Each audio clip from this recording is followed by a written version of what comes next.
오늘 함께 나눌 하나님 말씀은 고린도전서 16장 13절과 14절 두 절 말씀 보겠습니다. 제가 가진 성경으로는 신약 성경 265쪽입니다.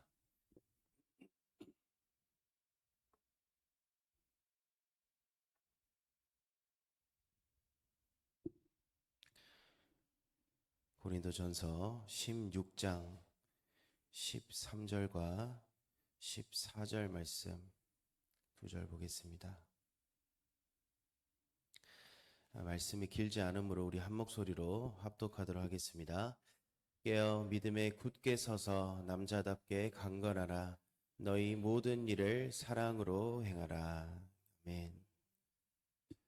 네, 오늘 우리는 이 고린도전서 이 마지막 본문에 도달을 했습니다. 우리가 1장부터 지금까지 이 고린도 교회가 가진 여러 가지의 이 문제들을 우리가 함께 나눴는데, 이 고린도 교회에는 많은 문제들이 있었습니다. 이 분열과 또 당을 짓는 것들, 그리고 음행과 도덕적인 타락들, 그리고 은사의 남용도 있었고 부활의 신앙이 흔들리는 그러한 여러 가지 문제들이 있습니다. 이 바울이 그 모든 문제들을 때로는 권면하고 타이르면서 이 고린도 교회를 하나님께서 기뻐하시는 교회답게 세우려 노력을 했습니다. 그리고 이제 바울이 이 고린도 전서를 마무리하면서 이 마지막 인사를 하게 되는데 그냥 끝내지 않습니다. 오늘 본문을 보면 이 짧은 5가지의 명령을 연속해서 이 고린도 교회에 이야기를 합니다. 이것은 단순한 인사가 아닙니다. 고린도 전서라는 이 편지 전체를 요약하고 또 수많은 문제로 인해서 병들어가던 이 교회를 다시 세우는 영적인 처방전이 되는 말씀입니다. 오늘 우리가 이 말씀을 통해서 고린도 교회가 왜 이 말씀을 필요로 했고, 또 그리고 오늘 우리 교회가 이 권면을 어떻게 붙잡아야 하는지를 나눠보도록 하겠습니다. 첫 번째로 본문 13절에 보면은 바울이 제일 처음 시작으로 깨어 있으라 라고 이야기합니다. 이 깨어 있으라 라는 단어는 현재 명령형으로 시제가 되어 있습니다. 즉, 이 말씀은 어떠한 의미냐면, 지금 너희가 잠자고 있으니까 지금 빨리 일어나 깨어 있어 라는 단회적인 의미가 아니고, 지금부터 계속해서 끊임없이 깨어 있으라는 뜻입니다. 예수님께서도 동일한 말씀을 하십니다. 마태복음 24장 42절 말씀입니다. 그러므로 깨어 있으라. 어느 날에 너희 주가 임하였는지 너희가 알지 못함이라. 마태복음 26장 41절에서도 시험에 들지 않게 깨어 기도하라 라고 말씀합니다. 이 깨어 있다라는 것은 단순히 잠을 자지 않는다 이런 상태를 말하는 것이 아니고, 우리가 영적으로 경계하고 분별하는 태도를 의미합니다. 그렇다면 바울이 왜 이렇게 계속 깨어 있으라, 그리고 왜 예수님께서는 계속해서 깨어 있으라 라고 이야기를 할까요? 왜 영적으로 경계하고 분별해야 하냐라는 것입니다. 그 이유는 2가지가 있습니다.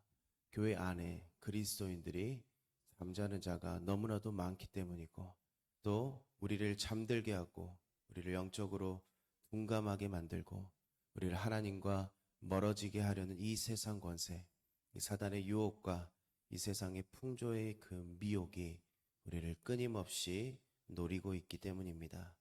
베드로전서 5장 8절입니다. 근신하라 깨어라. 너희 대적 마귀가 우는 사자같이 두루다니며 삼킬 자를 찾나니.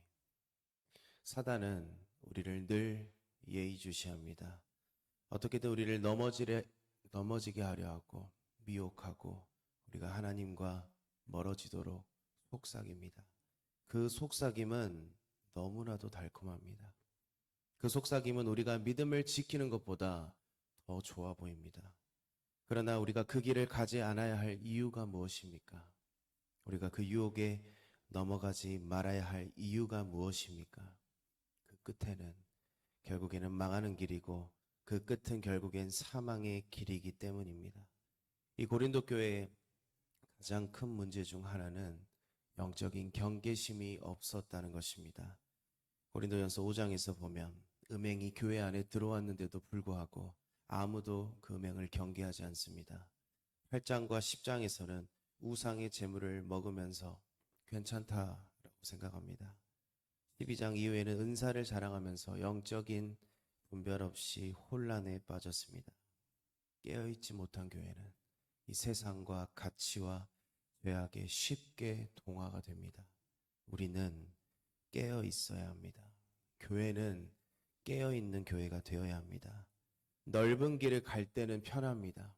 넓은 길은 편합니다. 그러나 그 끝은 멸망의 길입니다. 예수님이 가신 그 길은 좁은 길입니다. 십자가의 길입니다. 성경은 분명히 말합니다. 마태복음 7장 14절에 생명으로 인도하는 문은 좁고 길이 협착하여 찾는 자가 적음이라.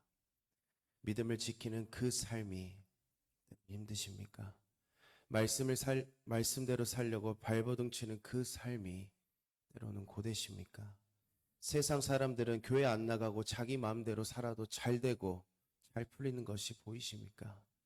감사하시길 바랍니다. 우리의 이러한 삶이 생명으로 인도하는 길입니다. 예수님을 따라가는 십자가의 길을 우리가 걸어가고 있는 것입니다. 우리는 잠자는 자들이 되어서는 안 됩니다. 사단은 그것을 원합니다. 우리는 늘 말씀으로 기도로 깨어서 생명의 문으로 달려나가야 한다는 것입니다. 두 번째로 바울은 믿음에 굳게 서라고 말합니다. 믿음에 굳게 서라. 그것은 단호하게 서라라는 뜻입니다. 어떠한 상황과 유혹과 핍박 속에서도 굳건히 서라는 뜻입니다. 그런데 그냥 서라는 것이 아닙니다. 믿음에 굳게 서야 합니다. 그 믿음은 복음 위에 굳건히 선 믿음입니다. 고린도전서 15장 1절부터 2절에서 바울은 이렇게 말합니다. 형제들아, 내가 너희에게 전한 복음을 너에게 알게 하노니 너희가 만일 내가 전한 그 말을 굳게 지키고 헛되이 믿지 아니하였으면 그로 말미암아 구원을 받으리라. 이 고린도 교회의 모든 문제는 복음 위에 굳게 서지 못했기 때문에 생겼습니다. 사람을 따라서 당을 지었고 세상의 철학과 지혜를 좋아했으며 잘못된 생각으로 잘못된 부활의 신앙관으로 그 신앙이 흔들렸습니다. 이 모든 문제가 복음 위에 굳건히 서 있었다면 생기지 않았을 문제라는 것입니다. 오늘 우리의 신앙도 마찬가지입니다. 우리가 믿음 위에 굳건히 서지 않으면 교회도 우리 자신도 쉽게 흔들릴 것입니다. 오직 예수님으로, 오직 말씀으로, 오직 우리가 복음을 전함으로, 오직 기도와 찬양으로 우리의 교회가, 우리가 추구해야 할 것은 이것뿐입니다. 그러므로 우리는 오직 복음 위에 굳건히 서야 합니다. 이 복음 위에 서는 것이 우리의 구원이 되고 또 우리의 정체성이 되는 것입니다. 복음 위에 선 교회는 어떠한 어려움과 풍파가 와도 흔들리지 않을 것입니다. 오히려 그 복음으로 하나가 되어 문제들을 해결하고 더욱더 단단해지고 협력해서 선을 이루어 나가는 공동체가 될 것입니다. 세 번째와 네 번째 이 명령은 짝을 이룹니다. 남자답게 하고 또 강건하라 라고 바울이 말합니다. 문자적으로 남자답게 하라, 이것은 사내답게 하라 이런 의미를 가지고 있는데 영적인 의미를 우리가 살펴보면 성숙하라, 담대하라 라는 의미입니다. 또 강건하라 라는 것은 강하게 되라 라는 의미인데 이것은 인간적인 힘이 아닙니다. 주님 안에서 강건해지라 라는 뜻입니다. 이 고린도 교회는 성숙하지 못했습니다. 고린도전서 3장에서 보면 바울은 너희가 아직도 어린 아이와 같도다 라고 말합니다. 그래서 바울이 권면합니다. 남자답게 하고 강건하라. 물론 교회 안에 모두가 성숙한 신앙을 가지기는 쉽지 않습니다. 그러나 교회는 성숙한 신앙인들이 있어야 지켜지고 세워집니다. 바울은 에베소서를 마무리하면서도 권면합니다. 에베소서 6장 10절입니다. 끝으로 너희가 주 안에서와 그 힘의 능력으로 강건하여지고, 그리고 이어서 말합니다. 강건해질 수 있는 방법, 주 안에서 힘을 얻을 수 있는 방법. 에베소서 6장 11절에 하나님의 전신 갑주를 입으라고 말합니다. 앞서 말씀드렸듯이 교회의 모든 지체가 성숙하고 강건한 신앙을 가지기는 쉽지 않습니다. 그러나 이 말씀을 통해서 우리가 결단했으면 좋겠습니다. 강건하고 담대하고 성숙한 믿음을 가진 교회를 세워나갈 그 사람이 우리가 되기를, 또 내가 되기를 결단하시기를 바랍니다. 마지막 바울의 권면은 너희 모든 일을 사랑으로 행하라 라는 것입니다. 바울은 이미 13장에서 사랑을 교회의 최고의 덕목으로 가르쳤습니다. 사랑이라는 것은 우리 기독교의 본질이자 정체성이 됩니다. 그 이유는 분명합니다. 요한일서 4장 16절입니다. 하나님이 우리를 사랑하시는 사랑을 알고 우리가 알고 믿었노니 하나님은 사랑이시라. 사랑 안에 거하는 자는 하나님 안에 거하고 하나님도 그의 안에 거하시느니라. 하나님은 사랑이시라. 사랑은 하나님의 본질이자 사랑의 근원이 하나님이 되십니다. 그 사랑은 우리를 먼저 찾아오셨고 우리가 하나님과 원수 되었을 때 우리를 먼저 사랑하신 사랑이며 독생자 외아들 예수님을 십자가에 달려 죽기까지 사랑하신 그 사랑입니다. 우리는 그 값없는 사랑을 받은 자들입니다. 그 사랑은 어떠한 조건과 어떠한 우리의 상황과 상관없이 하나님의 은혜로, 하나님의 주권으로 값없이 주어진 사랑입니다. 우리가 값없이 받았다면 우리도 값없이 그 사랑을 나눠야 합니다. 사랑이 없는 교회는 세상의 공동체와 다를 것이 없습니다. 그렇게 바울은 말합니다. 모든 일을 사랑으로 행하라. 하나님의 사랑을 알 때 우리는 그 사랑을 나눌 수 있습니다. 우리의 모든 삶 가운데 우리의 교회 안에 그 하나님의 사랑이 넘쳐 흘러야 한다라는 것입니다.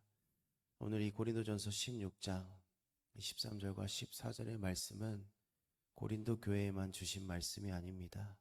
오늘 우리를 향한, 우리 교회를 향한 하나님의 말씀이 됩니다.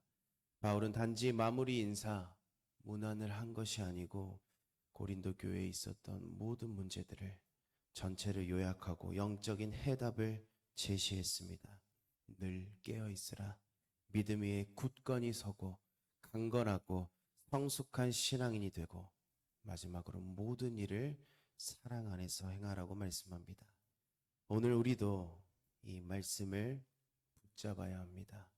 바울이 이 고린도 교회에 전한 이 말은 그렇게 너희가 하면 좋겠어 라는 어떠한 격려나 조언이 아닙니다.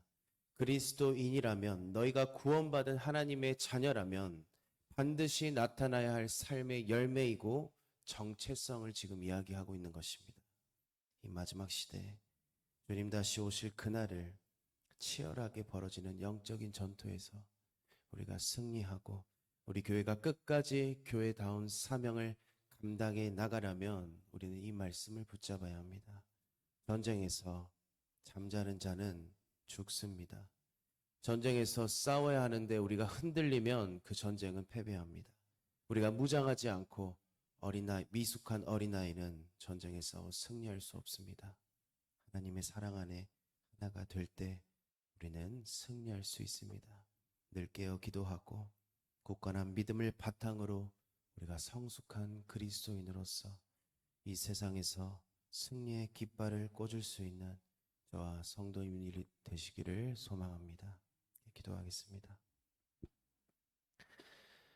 하나님 아버지, 오늘 말씀을 통해서 다시 한번 우리의 정체성을 일깨워 주시니 감사합니다.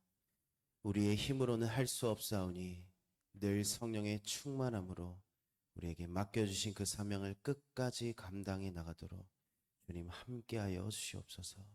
그리하여서 이 영적인 전쟁에서 믿음으로 승리하도록 주님 인도하여 주시옵소서. 주님께 귀한 헌금 드립니다. 이 헌금이 쓰이는 곳곳에 하나님의 나라가 확장되게 하시고 하나님의 영광이 드러나게 하시고 기도하고 간구하는 모든 기도의 제목들도 주님께서 응답하여 주시옵소서.